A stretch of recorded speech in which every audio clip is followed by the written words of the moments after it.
So in the last videos, we saw how to build the backend and we also saw how to build the front end.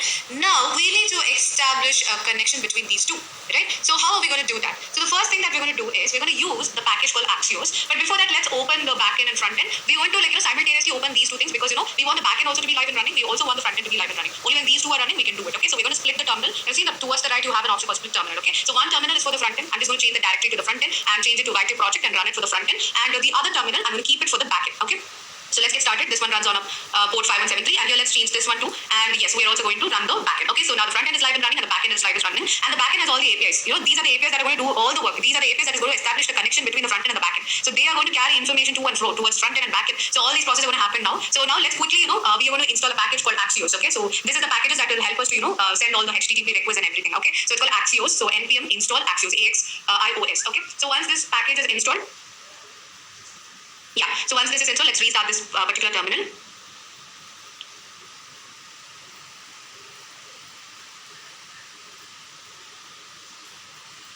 Yes, it's done. Okay, so now we have the home.jsx. This is where we want to display the user's information. Okay, so the first connection has to be established for the sign up. Okay, meanwhile, I'll just open this terminal over here. Okay, so I'll just open this port over here and paste it. Localhost 5173. Let's close all the unnecessary tabs. We'll just, give enter. So we have the page over here.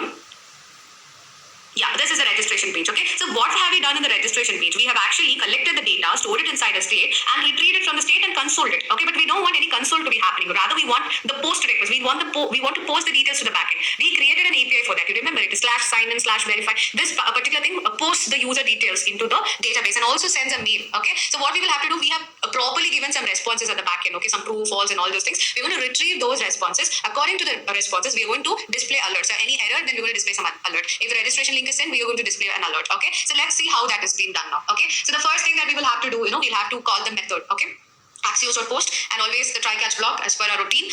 Just initially any errors, you can just print the errors on the console, or you can also display an alert if there's any error also. Okay, so right now I'm just putting it on the console. So error during registration, and we will also print the error. Okay, and inside try block is where we're going to write our Axios code. So let's give it up like constant response. We will store it inside a variable called response. Okay, so when it posts, we will be receiving some response. You remember we had sent response every time we did something, right? So that response we're going to handle. First, let's print the response. Okay, so just give constant response, await, and it's a time-consuming process. So always put await. So Axios.post. Okay, so there is some error. Let's debug that. So later, so Axios.post, and here we need to give the entire URL. So what is the backend URL? The backend runs on localhost 4000. So this async error, we did write async and we used await. So that's the issue. So we just gave async. Now coming to the backend URL, the backend runs on localhost 4000, right? And also the entire link is localhost 4000 / sign in and verify. Every time we can't keep typing the thing, so I'm just going to create one file called config. You can put this in .env. Even in the front end, you can manipulate it with .env, but I'm just choosing to give it in a file called global.js. Okay, so we will do one thing. We will just store this in a variable called API_URL, and we will export this. Okay, wherever is required, we can change it. So right now it is running on localhost, right? Localhost 4000. This is the link. Okay, but later when it goes live, we need to give a live link over here. So we will have to make changes accordingly. We will do that. We have to make changes. We will see that in a while.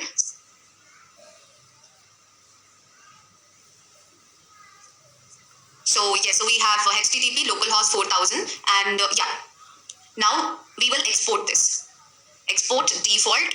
Okay, API_URL. Okay, so now after this, we will just import it wherever required.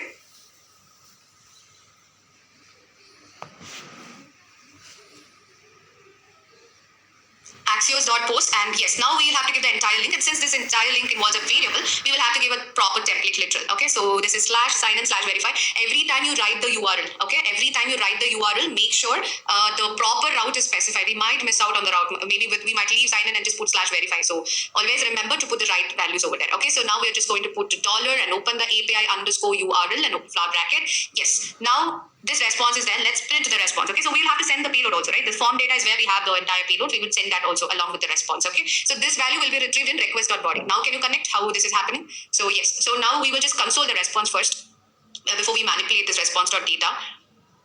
So so let's first console it. That will be a good idea. So let's console.log response. So first we will hit the request. Okay, so now the request is going to post the value inside the database, and also it is going to get a response back. Okay, and based on that response, we will have to show it to the user what actually happened, if that particular user had been registered now or not. Okay, we will have to show that. So let's do that. Okay, so you have 5173. I'm just going to quickly type the name, the email, and the password. Okay, so randomly I'm giving a name, domain, abc@gmail.com, and some password over here. Okay, let me open the inspect because we've consoled the response. This is where we'll be getting the response actually. Okay, so I'm just giving register, and can you see that the value true is here? Okay, so this is the response. Okay, and here you can see the data that is being returned as true. You remember we just sent true or false. Like, when it is properly registered, we will send true. When it is not registered, we will send false. So that return value will be manipulated and it will return the opposite value. So can you see here? We're getting false, which this is already there. So we're getting the data as false. When something is not there and you send, we will be getting the data as true, right? So with this, we can manipulate our response. So when you get the response dot data, so in the response, the data key is where you will have to check. If the response dot data is true, so that means a registration link was sent to your email ID. If it is false, then the user already exists. So this is the meaning. Understood? So we're just going to display an alert telling registration link sent to your email ID. Okay. Else, if the response dot data is false, then we're going to display an alert that the user already exists. This is the procedure. Hope this is fine. So we know where we're getting this true and false. In the backend, while writing this routes, I had told you that these are the response that we will be making use in the front end. Okay, so these are the response from the backend. It is sending us a response that, true or false. True means, the registration is successfully sent. False means that the user already exists. Okay, so this is the one. Now let's quickly see. You just refresh it. Yeah, so this is. Okay, so can you see this particular user is not there in the database? So that means it is sending the email. But our GUI master is already a registered user. So that ID if you use, then it will tell that the user is already present. Okay, so can you see here in the verify user, we have this ABC. We also have the GUI KKK that we did. So here we have ABC, GUI KK, and all these things are we used. This is all there lying in the temporary collection that is verify user. Okay, but if you use the credentials that is saved in user, that means it will say that user already exists. Okay. So I'll use GUI merge tag. This is the one that we had actually, in the while backend we verified. Can you see user already exists because this is there in the user collection. Okay, and he had already been verified. And you remember we verified it while in the backend itself. Okay, so the same thing we will have to do it for the login also now. The same post request. Let's do it for the login also. So let's do this for the login as well. The same thing. We will be doing it for the login. So we are simply going to copy paste whatever required. Here we need Axios and the URL link to be posted. And so again, for the login also, while submitting the login form, we are actually, printing it on the console, but we don't want that to happen. We wanted to post the details. Okay, again, so we're just going to paste it over here, and instead of /sign-in/verify, we will be having a different link. So we have the unique link for the login. So let's use that. I will delete this.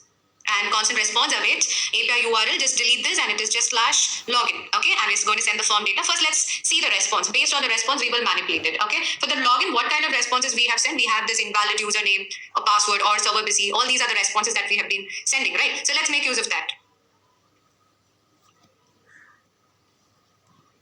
Okay, so we will just give the email over here. Okay, so we will give the email that is there. Okay, so we will see what kind of response we get, and then we will manipulate accordingly. Okay, we will give the password over here. Login. Yes, so can you see in the data we're getting all these things, and in the data we're getting the token. Yes, if the token is matching, that is when you log in, if the user name, that is the email and the password is matching, a token is retrieved. Okay, and if it is not matching, then we will be getting some response like invalid username or password. Okay, and if anything else apart from that, we'll be getting server busy. Okay, now I'll use a different name over here, and can you see the server busy over here? Okay, so this means there's some error that happened. Okay, so we have these two values over here. And if the user exists and the password is wrong, that time we will be getting invalid username or password. Okay, user exists and the password is wrong, it's a different one. When some random user and you give password, then server busy will come. Okay, so these are the three responses that we will have to handle now. So the first response that we will handle now is invalid username or password. Okay, so if response.data is equal to invalid user name or password, then we are just going to display an alert, and that alert will be saying just tell invalid username or password. Okay, so just copy it. When this response, since we have some gap and all those things, I just don't want to take any risk. I copied it from the response over here directly.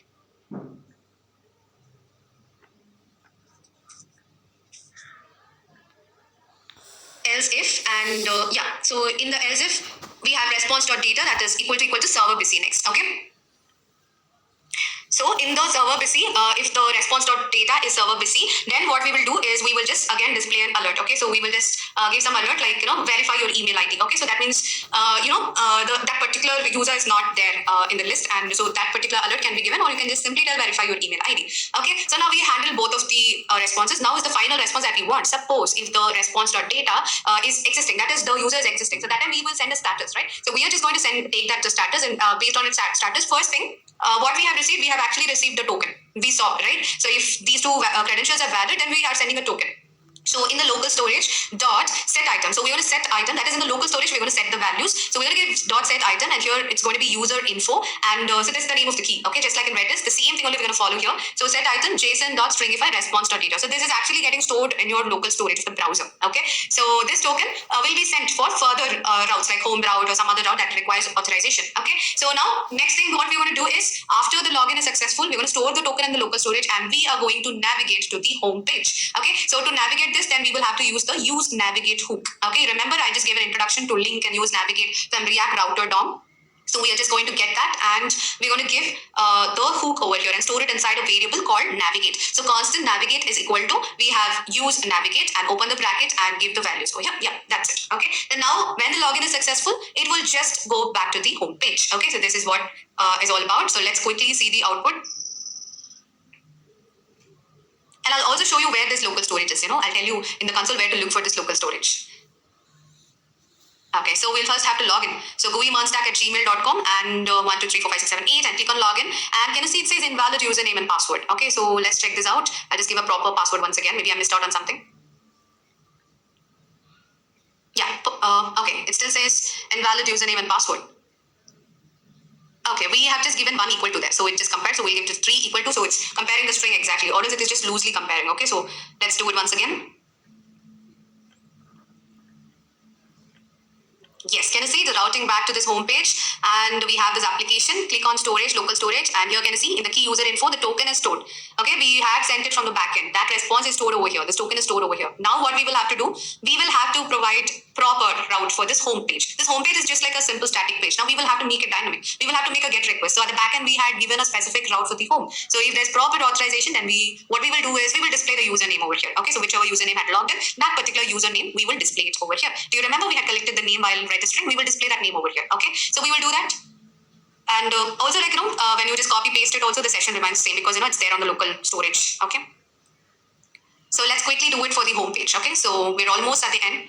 So if you're going to make this username come over here, then we've almost authorized the user and had provided a customized experience for this user using our user authentication page. Okay, so usually in websites, basically, this will be the dashboard. This will be there. If it is a chat application, this will be their chat page. If it's Instagram, then it will be their Instagram feed. Okay, so all these things, this welcome page will depend upon the kind of application, but the authentication will be the same in all kinds of application. Okay, so let's quickly copy from login. Let's not waste time typing the code. Okay, so here I'm just going to quickly paste it, and for the home.jsx, let's give it up over here. Okay, so here in the home, first what we will do is we'll have to get the token from the local storage, and that token we will have to send it with the response. Not with the response, with the request. Okay, that is the Axios request. Okay, since the get request actually needs the token at the backend, right? So we will have to make sure that the token is sent with the headers. Okay, you remember we had the headers called authorization, right? So we will have to name that header and send the configuration in the headers. Okay, so let's get started. So now we will have to send the the headers, right? So in the headers we need to send the token. So if we want to retrieve the token, we will have to when this particular page launches, we will have to retrieve the token from the local storage. So how can this happen? We have a hook called use effect. When this particular home component page launches, this use effect gets triggered automatically. So what we can do is we can make use of this use effect and we can get the data. Okay, so let's see how to do that. Before that, we will write the function called data for getting the token. Okay, and we will send the token. We will see that in a while. So send token, and here inside this, we are first going to get the token and pass it as authorization. Okay, so inside the try catch block, let's give we're going to give it within the try catch as usual, the routine.